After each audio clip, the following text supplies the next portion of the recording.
ایک وعدہ کیا ایک رشتے کو بچا سکتا ہے یا پھر کیا ایک غلطی سب کچھ تباہ کر سکتی ہے؟ تو آئیے دیکھتے ہیں میری زندگی ہے تو کی کہانی، جہاں کامیار اور آئرہ کے رشتے میں امید اور تباہی کے درمیان صرف ایک لمحے کا فاصلہ تھا۔ ہر کہانی کا نہ کوئی ایک مرکز ہوتا ہے، اور اس کہانی کا مرکز ہے شادی کے دن کیا گیا ایک وعدہ۔ کامیار کا آئرہ سے یہ کہنا کہ تم جیسا کامیار چاہتی ہو میں ویسا بن کے رہوں گا، یہی وہ بنیاد تھی جس پر ان کے مستقبل کی عمارت کھڑی ہونی تھی، لیکن یہی وہ بلندی بھی تھی جہاں سے سب کچھ گرنا تھا۔ شروع میں ہمیں ایک بالکل بدلا ہوا کامیار دکھایا جاتا ہے، ایک ایسا شخص جس نے آئرہ کی محبت میں اپنی پرانی شخصیت کو جیسے مکمل طور پر دفن کر دیا ہو۔ یہ صرف ایک تبدیلی نہیں تھی، یہ ایک نئی زندگی کی، ایک نئی شروعات کی امید تھی۔ یہاں کامیار کی شخصیت کے دو بالکل الگ الگ پہلو نظر آتے ہیں۔ ایک طرف تو تھا وہ لاپرواہ اور پارٹیوں میں گم رہنے والا پرانا کامیار، اور دوسری طرف تھا یہ نیا کامیار جو آئرہ کے لیے پوری طرح وقف تھا، اور آئرہ کے لیے یہی وہ تبدیلی تھی جس نے اس کے اعتماد کی بنیاد رکھی تھی۔ اور کامیار کے وعدے صرف کھوکھلے الفاظ نہیں تھے۔ شادی سے عین پہلے آئرہ کو ایک نئی گاڑی کا تحفہ دینا، یہ تو اس بات کا ٹھوس ثبوت تھا کہ اس کی تبدیلی حقیقی ہے۔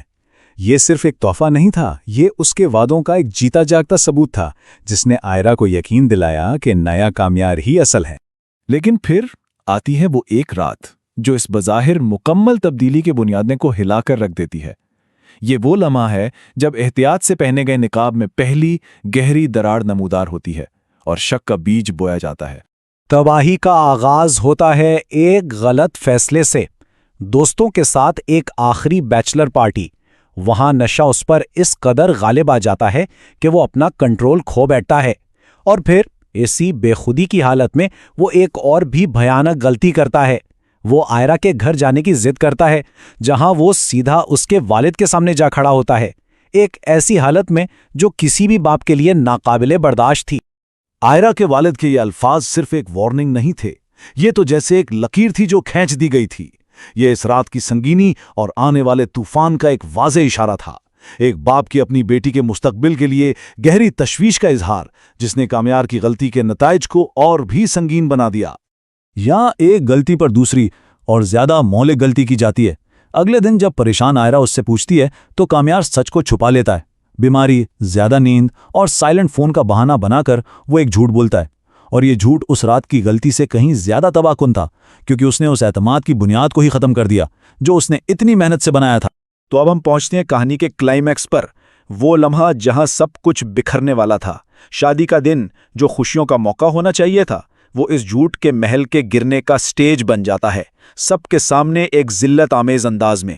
ذرا سوچیں، شادی کی تقریب جاری ہے، کامیار سب کے سامنے ایک بار پھر اپنے بدلے ہوئے انسان ہونے کا وعدہ دہرا رہا ہے، ماحول امید سے بھرا ہوا ہے، اور پھر اچانک ایک ویڈیو چلتی ہے اور امید کا وہ بلند ترین لمحہ ایک ہی پل میں تباہی کے گہرے ترین گڑھے میں جا گرتا ہے۔ اس ویڈیو نے تو سچائی کو بالکل بے نقاب کر دیا۔ اس میں سب کچھ تھا، پارٹی میں کامیار کا نشہ، آئرہ سے بولا گیا سفید جھوٹ، اور اس کے دوست کی وہ چبھتی ہوئی بات کہ بدلنے والے لوگ بار بار بدلتے ہیں۔ یہ ثبوت اتنا مکمل تھا کہ کامیار کے پاس انکار کی کوئی گنجائش ہی نہیں بچی تھی۔ اور اس ساری تباہی کے مرکز میں تھا آئرہ کا رد عمل، اس کے الفاظ، مجھے تم سے نفرت ہے، دفع ہو جاؤ یہاں سے۔ یہ صرف غصے کا اظہار نہیں تھے، یہ کامیار کی دنیا کے خاتمے کا اعلان تھے، یہ اس رشتے کی موت کا سرٹیفکیٹ تھا، مکمل اور حتمی۔ تو جب سب کچھ بکھر جاتا ہے تو انسان کیا کرتا ہے؟ کامیار کے معاملے میں ہم اس کی تبدیلی کا مکمل خاتمہ اور ایک نفسیاتی واپسی دیکھتے ہیں۔ آئیے ذرا اس کے بعد کے حالات کا جائزہ لیتے ہیں۔ اسے سمجھنے کے لیے ایک نفسیاتی ٹرم ہے، ریورژن ٹو سیلف۔ آسان الفاظ میں یہ اپنی پرانی اصلی حالت میں واپس لوٹ جانا ہے، خاص طور پر جب انسان شدید دباؤ یا ناکامی کا سامنا کرے۔ کامیار کے ساتھ بھی بالکل یہی ہوا، اس کا نیا روپ ایک جھٹکے میں غائب ہو گیا۔ اب ذرا کامیار کے نقطہ نظر سے سوچیں، اس کی مہینوں کی محنت، خود کو بدلنے کی ہر کوشش ایک ہی لمحے میں راکھ ہو گئی۔ اسے محسوس ہوا کہ اس کی ایک غلطی نے اس کے تمام اچھے کاموں پر پانی پھیر دیا ہے، اور اس احساس نے اسے گہری مایوسی میں دھکیل دیا۔ اور اسی مایوسی کے عالم میں وہ اپنے نئے روپ کا نقاب نوچ کر پھینک دیتا ہے۔ اس کے الفاظ، کیا ملتا ہے شریفوں کو، اب کوئی کامیار نہیں بدلے گا، ڈرامہ ختم۔ یہ اس کی پرانی لاپرواہ شخصیت کی طرف مکمل واپسی کا کھلا اعلان تھا۔ تو آخر میں ہم اس ایک سوال پر آ کر رک جاتے ہیں، کیا کامیار کی تبدیلی واقعی ایک دکھاوا تھی، یا اس کا ماضی ایک ایسا سایہ تھا جس سے وہ کبھی نکل ہی نہیں سکتا تھا؟ اس کہانی کا جواب شاید تبدیلی، اعتماد اور انسانی فطرت کے بارے میں ہمارے اپنے نظریات میں ہی پوشیدہ ہے۔ آج ہم آئرہ اور کامران کی کہانی کے اس نازک موڑ پر بات کریں گے جہاں سب کچھ بکھر گیا۔ ہمارے پاس جو حالیہ اقساط کی تفصیلات ہیں وہ سیدھا ہمیں اس شادی تک لے جاتی ہیں جو ہوئی بھی اور خیر نہیں بھی ہوئی۔ لیکن آج ہم صرف یہ نہیں دیکھیں گے کہ کیا ہوا، بلکہ یہ سمجھنے کی کوشش کریں گے کہ کیوں ہوا۔ اصل سوال یہ ہے کہ کیا کامران واقعی خود کو بدلنے کی کوشش کر رہا تھا اور ناکام ہو گیا، یا یہ سب شروع سے آخر تک ایک بہت بڑا ڈرامہ تھا؟ یہ بہت دلچسپ سوال ہے، کیونکہ اس کہانی میں ہمیں دو الگ الگ کامران نظر آتے ہیں۔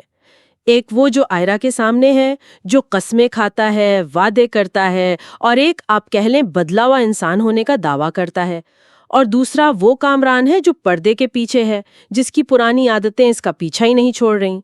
تو آج کی گفتگو کا مقصد اسی فرق کو سمجھنا ہے کہ حقیقت کیا تھی اور دکھاوا کیا تھا۔ چلے تو پھر اس دکھاوے کی پہلی دوران سے شروع کرتے ہیں۔ شادی سے ٹھیک ایک رات پہلے آئرہ کے والد ڈاکٹر صاحب کامران کو نشے میں دھت پاتے ہیں۔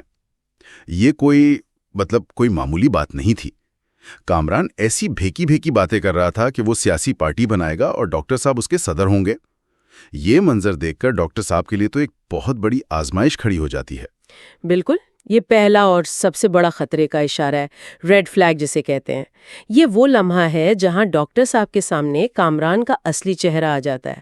ان کا وہ جملہ، اس وقت تمہاری حالت ٹھیک نہیں ہے، صبح بات کریں گے، یہ بظاہر تو بہت پرسکون ہے، لیکن اس کے پیچھے ایک باپ کی شدید تشویش اور بے بسی چھپی ہوئی ہے۔ وہ اپنی بیٹی کی خوشی اور کامران کی حقیقت کے بیچ میں پھنس گئے ہیں۔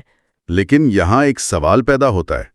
ڈاکٹر صاحب اگلی صبح آئرہ کو کچھ نہیں بتاتے، وہ بس اس سے پوچھتے ہیں کہ کیا وہ خوش ہے۔ کچھ لوگ کہیں گے کہ وہ اپنی بیٹی کو شادی سے پہلے پریشان نہیں کرنا چاہتے تھے، لیکن کیا یہ بھی نہیں کہا جا سکتا کہ اس خاموشی سے انہوں نے نادانستگی میں کامران کو ایک اور موقع دے دیا اور آئرہ سے خود فیصلہ کرنے کا حق چھین لیا؟ آپ نے بالکل صحیح جگہ انگلی رکھی ہے۔ یہی اس کہانی کا ایک اہم اخلاقی مخمصہ ہے۔ دیکھیں، ایک طرف تو ایک باپ کی محبت ہے جو اپنی بیٹی کو ٹوٹنے سے بچانا چاہتی ہے۔ وہ سوچ رہے ہوں گے کہ شاید یہ ایک بار کی غلطی ہو اور اسے بتا کر میں اس کی پوری زندگی کا سب سے بڑا دن خراب کر دوں گی۔ لیکن دوسری طرف، جیسا آپ نے کہا، یہ خاموشی آئرہ کی آنکھوں پر پٹی باندھنے کے مترادف ہے۔ وہ اس امید پر جوا کھیل رہی ہیں کہ کامران سدھر جائے گا، اور یہ ایک ایسا جوا تھا جو انہیں بہت مہنگا پڑنے والا تھا۔ اور آئرہ کا پورے اعتماد سے یہ کہنا کہ کامران بدل چکا ہے، مجھے کوئی شکایت نہیں اس سے، وہ اس صورتحال کو اور بھی تکلیف دہ بنا دیتا ہے۔ اور پھر کہانی میں وہ موڑ آتا ہے جہاں آئرہ خود پریشان ہونا شروع ہو جاتی ہے۔ شادی سے ایک دن پہلے کامران اس کا فون نہیں اٹھاتا، پورا دن غائب رہتا ہے۔ میرے لیے یہ حصہ بہت دلچسپ ہے کیونکہ آئرہ کا پہلا رد عمل غصہ نہیں بلکہ فکر ہے۔ وہ فوراً اپنی دوست نوین کے ساتھ اس کے گھر پہنچ جاتی ہے۔ یہ کیا ظاہر کرتا ہے؟ کیا یہ محبت ہے یا اس رشتے میں طاقت کا توازن پہلے ہی بگڑ چکا تھا؟ یہ بہت گہری بات ہے۔ بظاہر تو یہ محبت اور فکر ہی لگتی ہے، لیکن اگر آپ نفسیاتی طور پر دیکھیں تو یہ ایک کنٹرول کے رشتے کی نشانی ہے۔ کامران نے اسے اس نہج پر پہنچا دیا ہے کہ اس کی غیر موجودگی آئرہ میں غصے سے زیادہ خوف پیدا کرتی ہے۔ اسے یہ فکر نہیں کہ کامران نے ایسا کیوں کیا، بلکہ یہ کہ کہیں وہ ٹھیک تو ہے۔ اس کی دوست نوین کا یہ کہنا کہ لوگ کیا کہیں گے کو ایک طرف رکھنا پڑے گا، یہ ظاہر کرتا ہے کہ آئرہ ایک بہت بڑا سماجی اصول توڑ کر اس کے گھر جا رہی ہے، صرف اس لیے کہ کامران نے اسے نظر انداز کیا۔ اور جب وہ وہاں پہنچتی ہے تو کامران کا جواب تو جیسے کسی کتاب سے نکالے ہوئے بہانے ہوں۔ طبیعت خراب تھی، فون سائلنٹ پر تھا، وہ کہتا ہے فون سائلنٹ پہ تھا، مجھے پتہ ہی نہیں چلا۔ لیکن اس ساری معافی تلافی کے بیچ میں وہ ایک بہت ہی عجیب سوال پوچھتا ہے، اگر تمہیں پتہ چلے کہ میں پہلے جیسا ہو گیا ہوں تو تمہارا کیا رد عمل ہوگا؟ یہ تو تقریباً اعتراف جرم جیسا نہیں ہے۔ یہ اعتراف جرم سے بھی زیادہ ہے۔ یہ ایک چال ہے، یہ ایک مینیپولیٹر کی، جسے کہتے ہیں نا، آزمائشی تکنیک ہے۔ وہ یہ دیکھنا چاہتا ہے کہ آئرہ کی برداشت کی حد کیا ہے۔ وہ براہ راست سچ نہیں بتا رہا بلکہ ایک فرضی صورتحال بنا کر اس کا رد عمل جانچ رہا ہے۔ وہ یہ دیکھ رہا ہے کہ اگر مستقبل میں وہ پکڑا گیا تو کیا ہوگا، کیا آئرہ اسے چھوڑ دے گی یا معاف کر دے گی۔ یہ اس کے اندر کا جرم کا احساس نہیں ہے جو باہر آ رہا ہے، بلکہ یہ مستقبل میں پکڑے جانے کے ڈر سے کی جانے والی ایک منصوبہ بندی ہے۔ واہ، میں نے زاویے سے سوچا ہی نہیں تھا۔ اور آئرہ کا جواب بالکل واضح ہوتا ہے، میں تمہیں چھوڑ دوں گی۔ وہ ایک لکیر کھینچ دیتی ہے، لیکن کامران کی چالاکی دیکھیں۔ وہ اس جواب سے ڈرنے کے بجائے اسے اپنی اگلی چال کے لیے استعمال کرتا ہے۔ وہ سیدھا آئرہ کے والد کے پاس پہنچ جاتا ہے۔ جی ہاں، اور وہ سین تو ہیرا پھیری کی ایک ماسٹر کلاس ہے۔ وہ ڈاکٹر صاحب کے پاس جا کر اپنی یادداشت کھونے کا بہانہ کرتا ہے، الزام دوستوں پر ڈالتا ہے اور پھر سب سے بڑا داؤ کھیلتا ہے۔ وہ آئرہ کو اپنی ڈھال بنا لیتا ہے۔ اس کا یہ کہنا کہ انکل اگر آپ کو مجھ پر بھروسہ نہیں ہوتا اب تک آپ آئرہ کو سب کچھ سچ بتا کے شادی توڑ چکے ہوتے، یہ سیدھا سیدھا جذباتی بلیک میلنگ ہے۔ وہ ڈاکٹر صاحب کو ان کی اپنی خاموشی کے جال میں پھنسا رہا ہے۔ اور پھر آئرہ کی قسم کھاتا ہے، میں آئرہ کی قسم کھاتا ہوں میں نے کچھ بھی جان بوجھ کر نہیں کیا ہے۔ یہ تو جیسے آخری کیل ٹھونکنے والی بات ہے۔ ایک باپ کے لیے اپنی بیٹی کی قسم سے بڑھ کر کیا ہو سکتا ہے؟ بالکل، وہ جانتا ہے کہ ڈاکٹر صاحب کی کمزوری آئرہ ہے۔ وہ اس قسم کو ایک ہتھیار کے طور پر استعمال کرتا ہے اور ڈاکٹر صاحب ایک بار پھر بے بس ہو جاتے ہیں۔ وہ اسے معاف تو کر دیتے ہیں لیکن ان کی وارننگ بہت سخت ہوتی ہے۔ تمہاری وجہ سے اگر میری بیٹی کو دکھ پہنچا نا تو میں اس بات کا لحاظ نہیں کروں گا کہ وہ تمہاری بیوی ہے۔ مگر تب تک بہت دیر ہو چکی ہوتی ہے۔ کامران کو جو وقت اور موقع چاہیے تھا وہ اسے مل چکا تھا۔ تو اس نے سب کو منا لیا، سب کو یقین دلا دیا، اور اب وہ آخری منزل پر پہنچ گیا ہے، شادی کا دن۔ یہاں تو وہ اپنی اداکاری کو ایک نئی بلندی پر لے جاتا ہے۔ نکاح کے وقت اس کی تقریر وہ کوئی عام تقریر نہیں ہے، وہ ایک عوامی اعلان ہے، ایک پرفارمنس ہے۔ آپ نے لفظ پرفارمنس استعمال کیا اور یہ بالکل صحیح ہے۔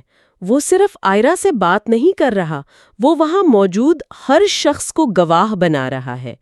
اس کے الفاظ، تم کہو گی صبح ہے صبح ہے، تم کہو گی شام ہے شام ہے، مجھ سے کبھی بھی کوئی کمپلین نہیں ہوگی، یہ ایک عاشق کے الفاظ نہیں ہیں، یہ ایک ایسے شخص کے الفاظ ہیں جو خود کو مکمل طور پر مٹا دینے کا وعدہ کر رہا ہے۔ یہ حقیقت سے اتنا دور ہے کہ سننے میں بھی عجیب لگتا ہے۔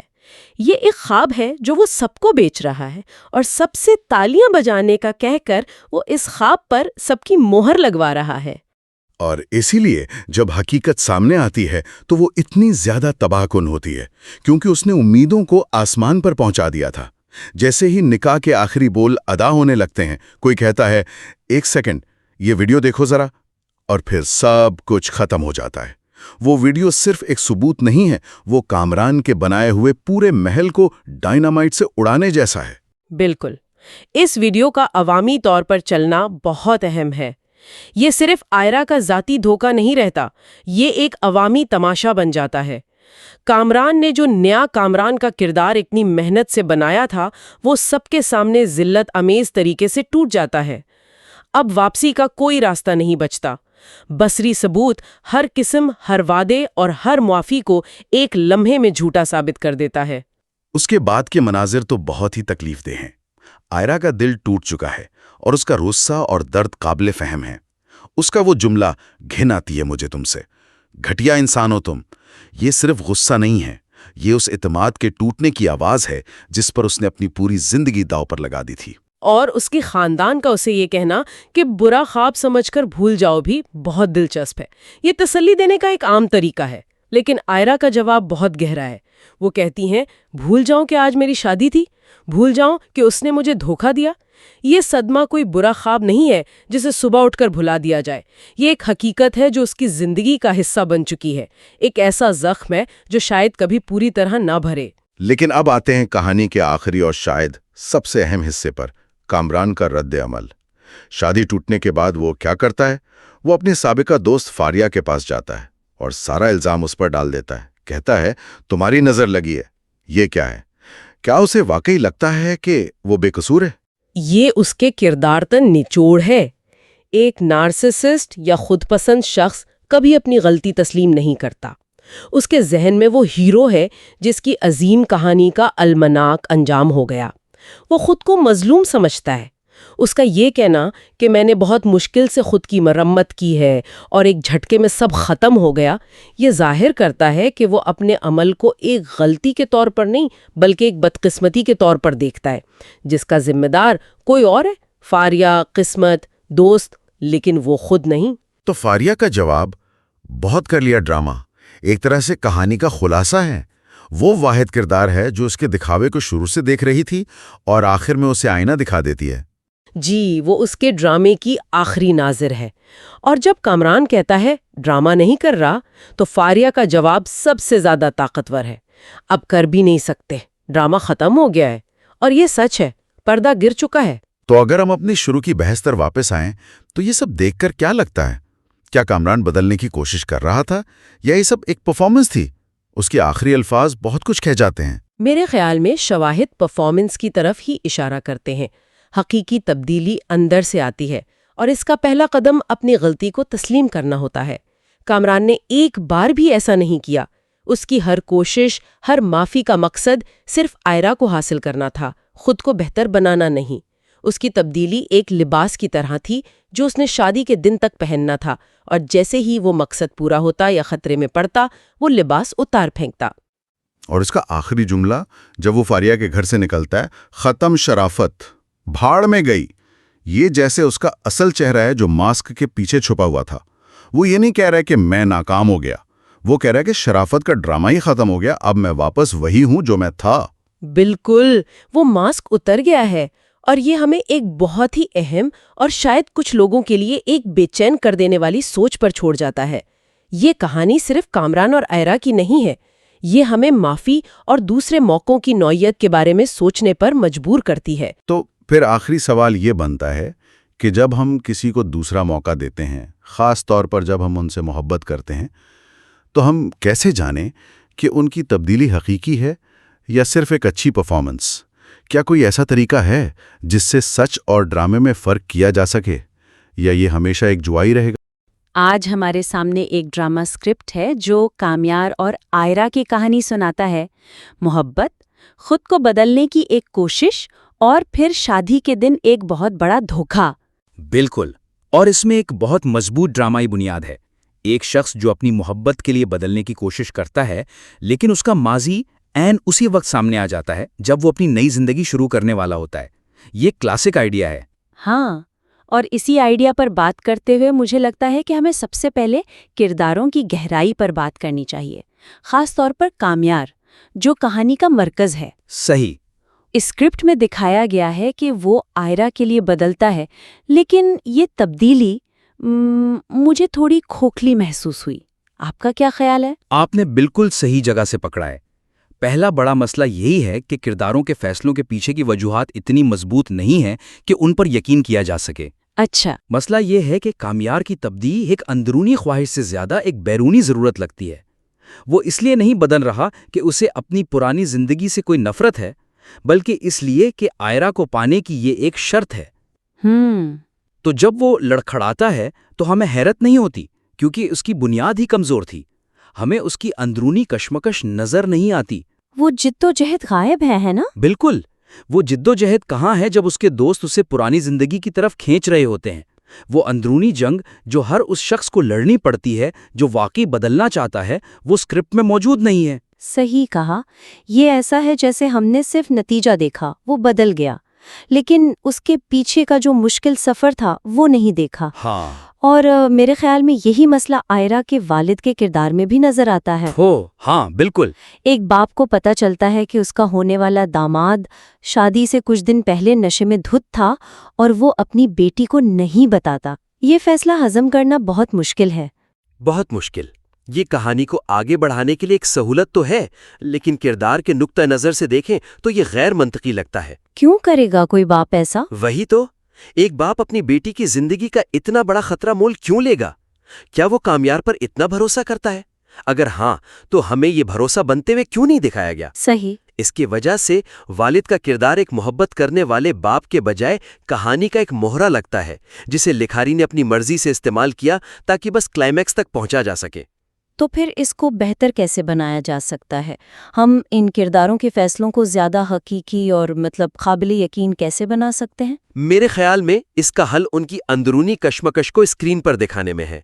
کامیار کے لیے ہمیں ایک ایسا منظر چاہیے جہاں وہ واقعی آزمائش میں ڈالا جائے۔ جیسے کہ مثال کے طور پر فرض کریں اس کے دوست اسے بیچلر پارٹی میں لے جاتے ہیں، وہاں وہ اسے شراب پینے پر مجبور کرتے ہیں، تانے دیتے ہیں کہ تم تو بیوی کا غلام بن گئے ہو۔ اچھا، اور کامیار سختی سے انکار کرتا ہے۔ وہ کہتا ہے نہیں، میں نے آئرا سے وعدہ کیا ہے، اور وہ وہاں سے اٹھ کر چلا جاتا ہے۔ اس ایک منظر سے ہمیں پتہ چلے گا کہ یہ تبدیلی صرف دکھاوا نہیں، وہ واقعی کوشش کر رہا ہے۔ ہاں، اس سے اس کی جدوجہد نظر آئے گی۔ بالکل، اور پھر جب وہ بعد میں کمزور پڑتا ہے تو اس کا اثر زیادہ گہرا ہوگا، کیونکہ ہم نے اس کی کوشش دیکھی ہے۔ یہ بہت اچھا آئیڈیا ہے۔ اس سے داؤ پر لگی چیزیں بھی بڑھ جائیں گی۔ اور والد کے کردار کے لیے کیا کیا جا سکتا ہے؟ والد کے لیے ہمیں اس کی الجھن کو سامنے لانا ہوگا۔ ایک منظر شامل کیا جا سکتا ہے جہاں وہ اپنی بیوی سے اس بارے میں بات کرتا ہے۔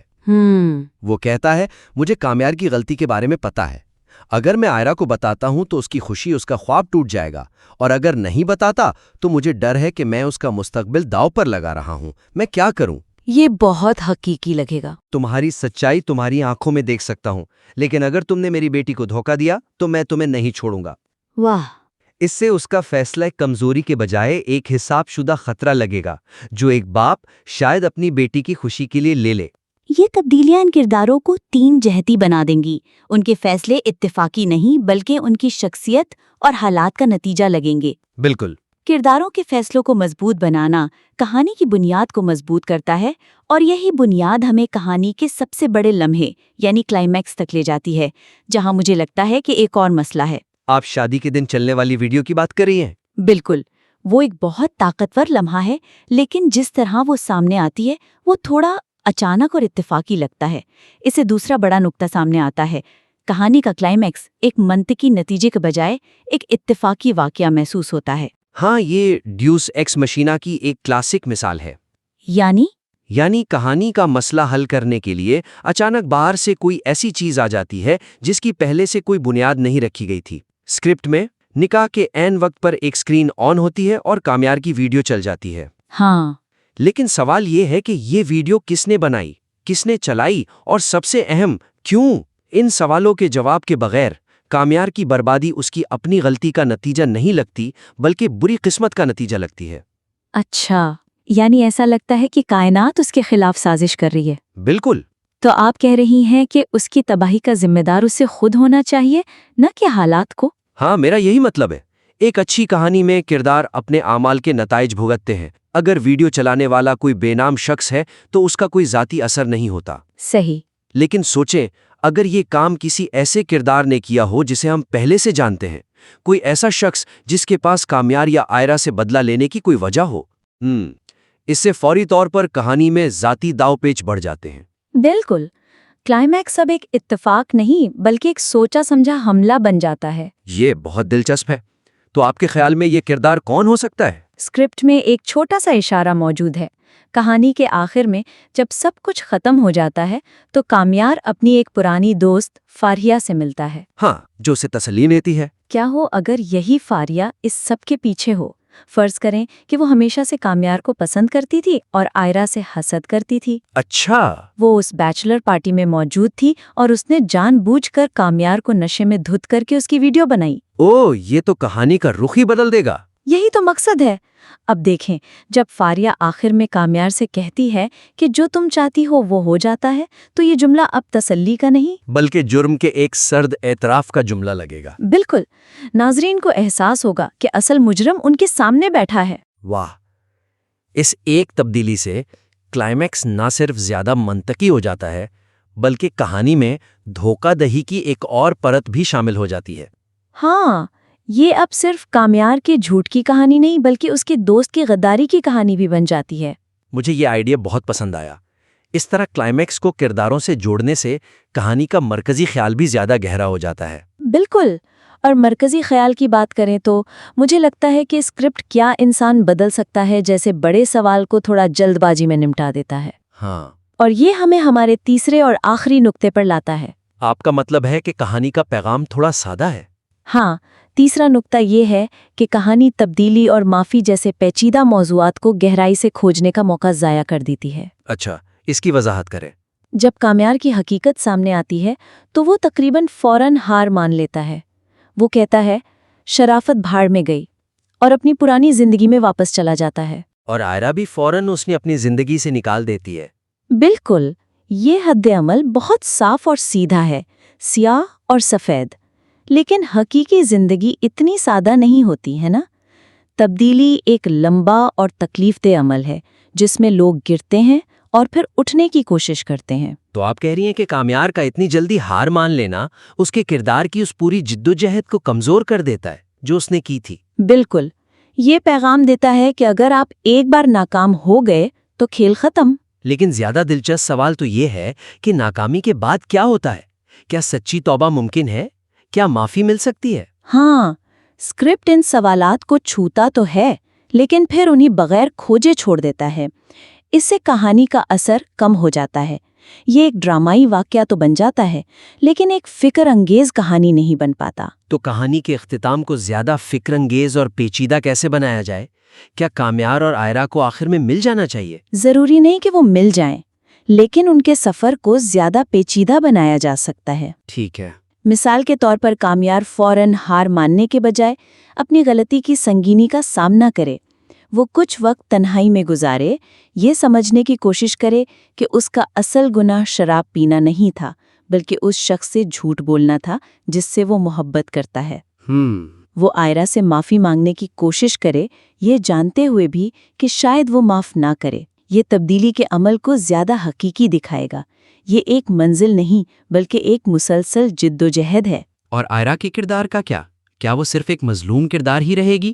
اس کے سفر کو بھی گہرائی دی جا سکتی ہے۔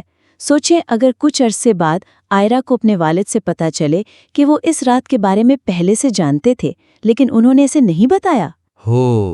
یہ انکشاف تو آئرہ کی دنیا کو ہلاک کر رکھ دے گا۔ بالکل، اس کا غصہ صرف کامیار پر نہیں رہے گا بلکہ اس شخص پر بھی آئے گا جس پر وہ سب سے زیادہ بھروسہ کرتی تھی، اس کا باپ۔ تو اب اسے بھروسے، حفاظت اور معافی کے بارے میں زیادہ پیچیدہ سوالات کا سامنا کرنا پڑے گا۔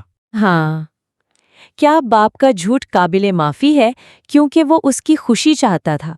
اگر ہاں، تو کیا کامیار کا جھوٹ بھی کسی حد تک سمجھا جا سکتا ہے؟ یہ تو بہت طاقت بھر خیال ہے۔ اس سے کہانی کا محور ہی بدل جائے گا۔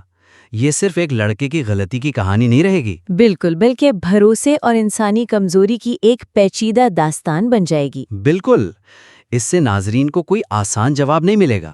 وہ سوچنے پر مجبور ہوں گے کہ اگر وہ ان کرداروں کی جگہ ہوتے تو کیا کرتے۔ اور ایک اچھی کہانی یہی کرتی ہے، وہ آپ کو جواب نہیں دیتی بلکہ آپ کو صحیح سوالات پوچھنے پر مجبور کرتی ہے۔ یہ واقعی بہترین تجاویز ہیں۔ تو آج کی گفتگو کا خلاصہ کرتے ہیں۔ ہم نے 3 اہم نکات پر بات کی۔ ٹھیک ہے۔ پہلا، کرداروں کے محرکات کو مضبوط بنانا، خاص طور پر کامیار کی تبدیلی کے اندرونی کشمکش اور اس کے والد کے فیصلے کے پیچھے کی سوچ کو دکھا کر۔ دوسرا، کہانی کے کلائمیکس کو اتفاقی بنانے کے بجائے اسے کرداروں کے اعمال سے جوڑنا، جیسے کہ ویڈیو لیک کرنے والے کو کہانی کا ایک اہم حصہ بنانا جس کا اپنا کوئی مقصد ہو۔ اور تیسرا، کہانی کے مرکزی خیال کو زیادہ گہرائی دینا، تبدیلی اور معافی کے موضوعات کو سادہ سیاہ اور سفید میں دکھانے کے بجائے ان کی پیچیدگیوں کو کھوجنا تاکہ کہانی کا اثر دیرپا ہو۔ ان تجویزوں پر عمل کرنے سے یہ اسکرپٹ ایک عام محبت اور دھوکے کی کہانی سے بڑھ کر انسانی رشتوں اور فیصلوں کی ایک طاقتور اور یادگار داستان بننے کی صلاحیت رکھتا ہے۔ اس میں بہت دم ہے۔ مجھے بھی یہی لگتا ہے۔ ہم آپ کے کام کا نیا مسودہ دیکھنے کے منتظر رہیں گے۔ آپ اسے دوبارہ ہمارے پاس بھیج سکتے ہیں۔ دی ڈیبیٹ میں خوش آمدید۔ آج ہم کامیار کے کردار کو سمجھنے کی کوشش کریں گے۔ ایک ایسا شخص جو اپنی شادی سے کچھ دن پہلے اپنی پرانی زندگی کی طرف واپس لوٹتا ہے اور اس کی پوری دنیا الٹ جاتی ہے۔ اور ہمارے درمیان بحث کا مرکزی نقطہ یہی ہے کہ کیا کامیار کے خود کو بدلنے کی کوشش حقیقی تھی؟ ایک ایسی مخلص جدوجہد جو ایک کمزور لمحے میں کی گئی غلطی کی وجہ سے ناکام ہو گئی، یا یہ سب شروع سے ہی ایک دکھاوا تھا، ایک ایسا نقاب جو آخر کار اتر ہی گیا؟ میرا تو صاف ماننا ہے کہ کامیار کبھی بدلا ہی نہیں تھا۔ اس کی شرافت صرف آئرا کو پانے کا ایک ذریعہ تھی، اور جب اصل امتحان کا وقت آیا تو اس کی اصلیت سب کے سامنے آ گئی۔ جبکہ میں یہ کہوں گی کہ کامیار کی تبدیلی ایک سچی اور بہت مشکل جدوجہد تھی، اور ایک غلطی کی بنیاد پر اس کی مہینوں کی محنت کو رد کر دینا سراسر ناانصافی ہے۔ دیکھیں، میرے نزدیک کامیار کی کہانی ایک ایسے انسان کی ہے جو واقعی بدلنا چاہتا تھا، اور یہ آسان نہیں ہوتا۔ اس نے خود آئرا کے والد کے سامنے یہ مانا کہ میں نے بہت مشکل سے خود کی مرمت کی ہے۔ یہ الفاظ کوئی ڈرامہ باز نہیں کہتا، یہ وہ شخص کہتا ہے جو واقعی اپنی ٹوٹی ہوئی چیزوں کو جوڑنے کی کوشش کر رہا ہو۔ ہاں، اس نے شادی سے پہلے پارٹی میں جا کر بہت بڑی، شاید ناقابل معافی غلطی کی، لیکن ہمیں سیاق و سباق بھی دیکھنا ہوگا۔ اس نے کہا، میرے دوستوں نے مجھے بلایا تھا۔ میں اسے بہانے کے طور پر نہیں دیکھ رہی، بلکہ ایک ایسے دباؤ کے طور پر دیکھ رہی ہوں جس کا سامنا کرتے ہوئے وہ لڑکھڑا گیا۔ ایک کمزور لمحہ اس کی مہینوں کی کوشش پر پانی نہیں پھیر سکتا، اور اس کا پچھتاوا وہ تو فوری تھا۔ اگلے ہی دن ٹھیک سے ہوش میں آئے بغیر وہ سیدھا آئرا کے والد کے پاس پہنچ گیا، اپنی غلطی مانی اور قسم کھائی۔ یہ ایک ایسے شخص کا عمل ہے جو اپنے کیے پر شرمندہ ہے اور ہر قیمت پر رشتہ بچانا چاہتا ہے۔ میں آپ کی بات سمجھتا ہوں، لیکن میں اسی تصویر کو بالکل مختلف رنگوں میں دیکھتا ہوں۔ آپ جسے مرمت کہہ رہی ہیں، میں اسے پینٹ کا نیا کوٹ کہتا ہوں، جس کے نیچے زنگ آلودہ دھات ویسی کی ویسی تھی۔ کامیار کی تبدیلی مطلب صرف اتنی ہی گہری تھی جتنی آئرا کو متاثر کرنے کے لیے ضروری تھی۔ اس کا اصل کردار، وہ لاپرواہ اور غیر ذمہ دار انسان، ہمیشہ سطح کے نیچے چھپا ہوا تھا، اور اس نے باہر آنے کے لیے کون سا وقت چنا؟ شادی سے ٹھیک پہلے۔ یہ اس کی زندگی کا سب سے اہم موڑ تھا، اس کے عزم کا سب سے بڑا امتحان، اور وہ اس میں بری طرح فیل ہو گیا۔ آپ اسے کمزور لمحہ کہتی ہیں، میں اسے سچ کا لمحہ کہتا ہوں۔ اور جہاں تک اس کے پچھتاوے کی بات ہے، تو اس کا یہ کہنا کہ مجھے تو کچھ یاد بھی نہیں ہے، یہ ذمہ داری سے بچنے کی سب سے پرانی کتابی چال ہے۔ لیکن اصلی ثبوت تو شادی ٹوٹنے کے بعد اس کے اپنے منہ سے نکلا۔ ختم شرافت، بہت کر لیا ڈرامہ۔ اس نے خود ہی تسلیم کر لیا کہ یہ سب ایک ڈرامہ تھا۔ اس سے زیادہ اور کیا ثبوت چاہیے؟ چلیں اس کی یادداشت والے معاملے پر بات کرتے ہیں۔ آپ اسے ایک چال کہہ رہے ہیں، لیکن کیا یہ ممکن نہیں کہ وہ واقعی شدید نشے میں ہو؟ مطلب میڈیکلی ڈیک آؤٹ ایک حقیقت ہے۔ وہ یہ نہیں کہہ رہا کہ میں نے کچھ نہیں کیا، بلکہ وہ یہ کہہ رہا ہے کہ اسے سب کچھ ٹھیک سے یاد نہیں۔ اس کے چہرے پر جو پریشانی تھی، جو کنفیوژن تھا جب اس کے دوست اسے رات کی کہانیاں سنا رہے تھے، وہ بناوٹی نہیں لگ رہا تھا۔ وہ ذمہ داری سے بھاگ نہیں رہا تھا، وہ اس حقیقت سے صدمے میں تھا کہ وہ اتنا نیچے کیسے گر سکتا ہے۔ معاف کیجیے گا، لیکن یہ بہت ہی سہولت بخش یادداشت کی کمی ہے۔ یہ کیسے ہو سکتا ہے کہ وہ اتنا ہوش میں ہو کہ اپنے دوستوں سے بحث کرے، آئرا کے گھر جانے کی ضد کرے، ایک سیاسی پارٹی بنانے کے بڑے بڑے منصوبے بنائے، لیکن اسے اپنے اعمال یاد نہ رہیں؟ یہ بات ہضم نہیں ہوتی۔ یہ صرف اپنی غلطی کی شدت کو کم کرنے کا ایک طریقہ ہے۔ ایک شخص جو واقعی بدل چکا ہو، وہ اپنی غلطی کو قبول کرتا ہے، چاہے اسے یاد ہو یا نہ ہو۔ وہ یہ نہیں کہتا کہ مجھے یاد نہیں، وہ کہتا ہے مجھ سے غلطی ہوئی اور میں اس کی ذمہ داری لیتا ہوں۔ کامیار نے ایسا نہیں کیا۔ اچھا، تو آپ یہ کہہ رہے ہیں کہ اسے سب کچھ یاد تھا اور وہ جان بوجھ کر جھوٹ بول رہا تھا؟ میں یہ کہہ رہا ہوں کہ اس کا یاد نہیں کا دعویٰ اس کے پیٹرن کا حصہ ہے۔ یہ ذمہ داری سے بچنے کا وہی طریقہ ہے جو اس نے شاید اپنی پرانی زندگی میں بار بار استعمال کیا ہوگا۔ یہ ایک پرانی عادت ہے، اور پرانی عادتیں بہت مشکل سے جاتی ہیں۔ لیکن اس کی اگلی حرکت اس پیٹرن سے مطابقت نہیں رکھتی۔ اگر وہ واقعی ذمہ داری سے بھاگ رہا ہوتا تو وہ چھپ جاتا، وہ امید کرتا کہ بات دب جائے۔ لیکن اس نے کیا کیا؟ وہ سیدھا آئرا کے والد کے پاس چلا گیا۔ یہ ایک بہت بڑا قدم تھا۔ اس نے سامنا کرنے کا انتخاب کیا، اس نے معافی مانگی، اس نے قسم کھائی۔ وہ اس رشتے کو بچانے کے لیے بے چین تھا۔ نہیں، ایک منٹ، آپ کہہ رہی ہیں کہ وہ خود والد کے پاس گیا، لیکن کیا وہ واقعی ایمانداری سے گیا تھا یا اس لیے کہ وہ پھنس چکا تھا؟ اس کے دوست اسے آئرا کے گھر کے باہر چھوڑ کر گئے تھے۔ اس کا سامنا اس کے والد سے ہوا تھا۔ اسے پتا تھا کہ بات کھل ہی جائے گی۔ یہ بہادری نہیں، یہ ڈیمیج کنٹرول تھا۔ وہ اپنی ہونے والی شادی بچانے گیا تھا، اپنی عزت نہیں۔ اور اس کی باتوں میں خلوص کی کمی صرف مجھے ہی محسوس نہیں ہوئی۔ آئرا کے والد ایک تجربہ کار انسان، انہوں نے اس کی آنکھوں میں دیکھ کر کیا کہا؟ میرا بالکل بھی دل نہیں مان رہا کہ میں تمہاری بات پر اعتبار کروں۔ ایک باپ اپنی بیٹی کے مستقبل کا سودا نہیں کر سکتا، اور انہوں نے اس کے دکھاوے کو بھانپ لیا تھا۔ والد کا شک اپنی جگہ، لیکن انہوں نے اسے ایک موقع پھر بھی دیا، شادی نہیں روکی۔ اصل تباہی تو اس ویڈیو نے مچائی جو شادی کے دن دکھائی گئی۔ اس ایک لمحے نے کامیار کو صفائی کا کوئی موقع دیے بغیر سینکڑوں لوگوں کے سامنے مجرم بنا دیا۔ اس کا پہلا رد عمل تھا وہ جھوٹ ہے۔ اب ظاہر ہے ویڈیو میں وہی تھا، وہ اس سے انکار نہیں کر سکتا تھا، لیکن میرے خیال میں اس کی جھوٹ کہنے کا مطلب گہرا تھا۔ وہ یہ کہہ رہا تھا کہ یہ ویڈیو میری حقیقت نہیں ہے، یہ میرے مہینوں کی محنت، میری تبدیلی کی کوشش کی عکاسی نہیں کرتی، یہ ایک رات کی غلطی ہے، میرا اصل کردار نہیں۔ جب کسی کو سب کے سامنے ایسے ذلیل کیا جائے تو اس کا دفاعی ہو جانا ایک فطری انسانی رد عمل ہے۔ آپ اسے ذلت کہہ رہی ہیں، میں اسے جواب دہی کہتا ہوں۔ وہ ویڈیو جھوٹ نہیں تھی، وہ اس کے اعمال کا ٹھوس، ناقابل تردید ثبوت تھا۔ اس نے آئرا کے سب سے بڑے ڈر کو سچ ثابت کر دیا تھا، اور اس کا رد عمل کیا تھا؟ انکار۔ ایک شخص جو واقعی پشیمان ہوتا ہے وہ اس لمحے جھک جاتا ہے، وہ کہتا ہاں یہ میں ہوں اور مجھے معاف کر دو۔ لیکن کامیار نے کیا کیا؟ اس نے فوراً انکار کیا اور پھر آئرا سے کہا کہ وہ دنیا کے بجائے اس پر یقین کرے، یعنی اس نے اپنی غلطی کی ذمہ داری لینے کے بجائے الٹا بوجھ آئرا پر ڈال دیا کہ وہ اس کی بے گناہی ثابت کرے۔ یہ اس کے کردار کی وہی پرانی خامی ہے، خود کو بچانا چاہے اس کے لیے دوسروں کو ہی کیوں نہ استعمال کرنا پڑے۔ میں اس سے اتفاق نہیں کرتی۔ آپ اس کی فوری رد عمل کو پرکھ رہے ہیں، لیکن اس کے بعد کی اس کی حالت کو نظر انداز کر رہی ہیں۔ جب رشتہ ٹوٹ گیا تو وہ مکمل طور پر بکھر گیا۔ اس کے الفاظ تھے، ساری محبت میں نے، اور یوں ایک جھٹکے میں سب ختم۔ یہ ایک ٹوٹے ہوئے دل کی آواز ہے۔ اس کا واپس اپنی پرانی شخصیت کی طرف جانا اور یہ کہنا کہ ختم شرافت، بہت کر لیا ڈرامہ، یہ اس کی اصلیت نہیں تھی، یہ ایک گہرے زخم کا رد عمل تھا۔ یہ ایک طرح سے خود کو سزا دینا تھا، یہ کہنا تھا کہ اگر میری بہترین کوشش کا یہ نتیجہ نکلا ہے تو پھر اچھا بننے کا فائدہ ہی کیا ہے؟ یہ مایوسی کی ایک چیخ تھی۔ یہیں پر ہماری سوچ میں بنیادی فرق ہے۔ آپ اسے مایوسی کی چیخ کہہ رہی ہیں، میں اسے ایک کلاسک سیلف سابوٹاج پیٹرن کا نتیجہ مانتا ہوں۔ جب تبدیلی کا دباؤ، ایک شریف انسان بنے رہنے کا بوجھ بہت زیادہ ہو جاتا ہے تو انسان لاشعوری طور پر اپنی پرانی آرام دہ شخصیت کی طرف بھاگتا ہے۔ اس کی شرافت اس کے لیے ایک کردار بن گئی تھی جسے وہ مزید نہیں نبھا سکتا تھا۔ اس نے فوراً ہی اس کردار کو اتار پھینکا اور اپنی ناکامی کا ذمہ دار حالات کو ٹھہرا دیا۔ ایک حقیقی طور پر بدلا ہوا شخص اتنی جلدی ہمت نہیں ہارتا، وہ گرتا ہے لیکن پھر اٹھتا ہے اور اپنی غلطی سدھارنے کی کوشش کرتا ہے۔